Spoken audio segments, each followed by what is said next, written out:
Assalamualaikum warahmatullahi wabarakatuh. Perkenalkan, nama saya Tanti Aika Yulian. NPM saya 1012204 saya dari kelas C2 Manajemen. Di sini saya akan menjelaskan mengenai Makanatur Rasul atau kedudukan Rasul. Selamat menyaksikan. Nah, di sini terdapat beberapa poin-poin yang akan kita bahas di dalam bab Makanatur Rasul atau kedudukan Rasul. Namun sebelum itu, apa sih Makanatur Rasul? Makanatur Rasul atau kedudukan Rasul. Nabi Muhammad SAW memiliki kedudukan yang istimewa bagi umat Islam. Namun, kedudukan yang istimewa itu tidak disikapi oleh umat Islam dengan sikap bulu atau berlebihan, sebagaimana sikap kaum Nasrani yang mempertuhankan Nabi Isa alaihissalam.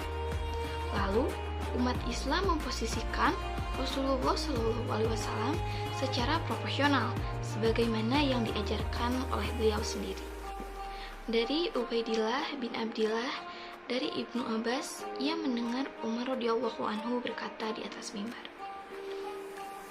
Sami'tun Nabi sallallahu alaihi wasallam yaqulu la tusruni kama asrotin nasorobna Maryam fa innama anna abduhu faqulu abdullahi wa rasuluh, yang artinya, aku mendengar Rasulullah sallallahu alaihi wasallam bersabda, janganlah kalian berlebih-lebihan dalam memujiku, seperti orang-orang Nasrani yang berlebih-lebihan dalam memuja putra Maryam.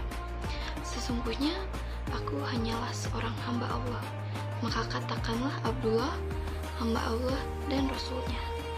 Hadis itu diriwayatkan dalam hadis riwayat Bukhari. Nah, teman-teman, dari hadis tersebut kita dapat menyimpulkan kedudukan Rasulullah SAW adalah Abdu min Abdillah, seorang hamba atau manusia biasa dari sekian banyak hamba-hamba Allah Subhanahu wa Ta'ala.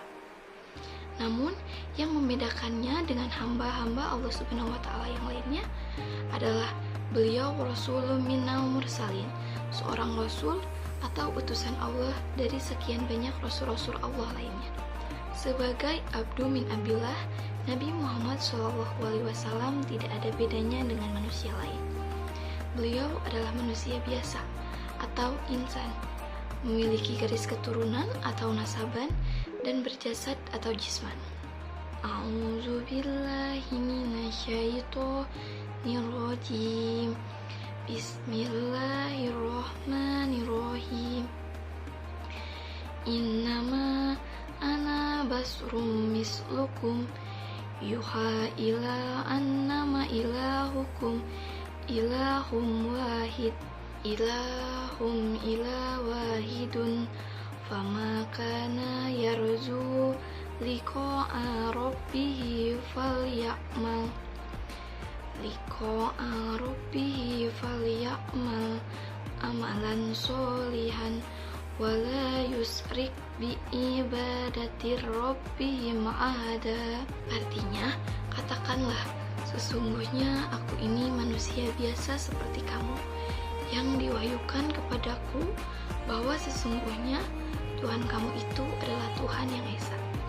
Barang siapa yang mengharap perjumpaan dengan Tuhannya, maka hendaklah ia mengerjakan amal-amal yang soleh. Dan janganlah ia mempersekutukan seorang pun dalam beribadat kepada Tuhannya. Quran Surat Al-Kahfi ayat 110. Sebagai manusia biasa, Rasulullah SAW melakukan aktivitas makan, minum, pergi ke pasar, beristri, berniaga, dan segala aktivitas manusia lainnya. Untuk mengetahui Nabi Muhammad SAW sebagai hamba atau manusia biasa dapat kita ketahui secara pasti dari As-Siratun Nabawiyah atau perjalanan hidup Nabi, khususnya di dalam Fiqhus Sirah atau kajian tentang perjalanan hidup beliau. Sebagai Rasul minal muslimin, Nabi Muhammad SAW memiliki tugas untuk balaghah risalah atau menyampaikan risalah sebagai bentuk adu amanah atau penunaian amanah. Allah Subhanahu wa taala berfirman, A'udzubillahi minasyaitonirrajim. Bismillahirrahmanirrahim. Ya ayyuhar rasulu balik ma unzila ilaika mir rabbika fa illam yaf'al fama balagta risalatu wallahu ya'simuka minan nasi innallaha la yahdi qaumal kafirin. Artinya, hai Rasul, sampaikanlah apa yang diturunkan kepadamu dari Tuhanmu. Dan jika tidak kamu kerjakan atau apa yang diperintahkan itu, berarti kamu tidak menyampaikan amanatnya. Allah memelihara kamu dari gangguan manusia. Sesungguhnya Allah tidak memberi petunjuk kepada orang-orang kafir. Quran Surat Al-Maidah ayat 67. Lalu beliau pun bertugas menjadi imamul ummah atau pemimpin ummah. Hal ini menjadi salah satu bukti kebenaran firman Allah Subhanahu wa taala yang menyebutkan bahwa keturunan Nabi Ibrahim alaihissalam akan dijadikan pemimpin-pemimpin yang membimbing di atas jalan kebenaran. Lalu untuk mengetahui Nabi Muhammad SAW sebagai Rasulullah minal mursalin, kita dapat ketahui dengan jelas dari adawatun nabawiyah atau dakwah Nabi, khususnya dari fikih dakwah atau kajian tentang aktivitas dakwah beliau. Nabi Muhammad SAW juga mengajarkan as-sunnah.